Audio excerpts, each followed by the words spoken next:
മനസ്സിലായില്ലേ? മാത്രമല്ല പിരിവിൽ സ്പെഷ്യലൈസേഷൻ നടത്തിയ ആളുകളുണ്ട് നമ്മളിൽ. നമ്മളെ പിളർപ്പിലേക്ക് നയിച്ചതൊക്കെ റിസീവർമാരാ അല്ലേ? ഹുസൈൻ മടവൂർ നല്ലൊരു റിസീവറായിരുന്നു, അബ്ദുറഹ്മാൻ സൽവി മറ്റൊരു റിസീവറായിരുന്നു.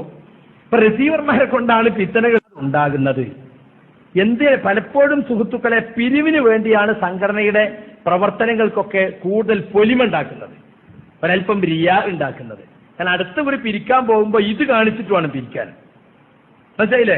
പിരിച്ചിട്ടില്ലേ, അയാളെ കുടുംബക്കാരായ പാവപ്പെട്ടവർക്ക് കൊണ്ട് പിരിച്ചിട്ടില്ലേ, സംഘടനയിലെ പാവപ്പെട്ടവർക്ക് കൊണ്ട് പിരിച്ചിട്ടില്ലേ, പള്ളിക്ക് കൊണ്ട് പിരിച്ചിട്ടില്ലേ. ഞാനൊരു പിരിവ് നടത്താത്ത ആളാണെന്ന് ഞാൻ പറഞ്ഞില്ലല്ലോ. പിരിവിന്റെ കാര്യത്തിൽ നമ്മൾ ഒരു പുനർവിചിന്തനം നടത്തേണ്ടതുണ്ട്. ചെറുപ്പത്തിൽ തന്നെ കുട്ടികളെ MSM പ്രായത്തിൽ തന്നെ പിരിവ് പഠിപ്പിക്കുകയാണ്. മോറൽ സ്കൂൾ കഴിഞ്ഞാൽ റെസീറ്റ് കൊണ്ടുവന്നിങ്ങനെ വീടുകളിലേക്ക് അയക്കുക. ഒരു പിരിവ് പരിശീലനം, ഇതൊക്കെ റസൂലോ സഹാബത്തോ കാണിച്ചു തന്നതാണോ? അപ്പൊ നമ്മൾ അവിടേക്ക് ചിന്തിക്കണം. ജോലി തന്നെ ഒഴിവാക്കി റിസീവർ പണി ഏറ്റെടുക്കുന്ന ആളുകളുണ്ട്.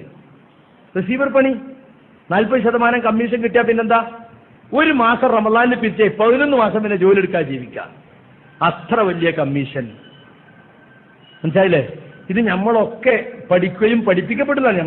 നമുക്ക് ജാമ്യന്ന് നമ്മൾ റമളാൻ ആയാൽ പോകുമ്പോൾ വിദ്യാർത്ഥികളൊക്കെ വിളിക്കും, എല്ലാവർക്കും റെസീറ്റ് വരും, നമ്മൾ പിരിച്ചു കൊണ്ടുവരണം, ഇത്ര ശതമാനം വിദ്യാർത്ഥിക്ക് എടുക്കാം.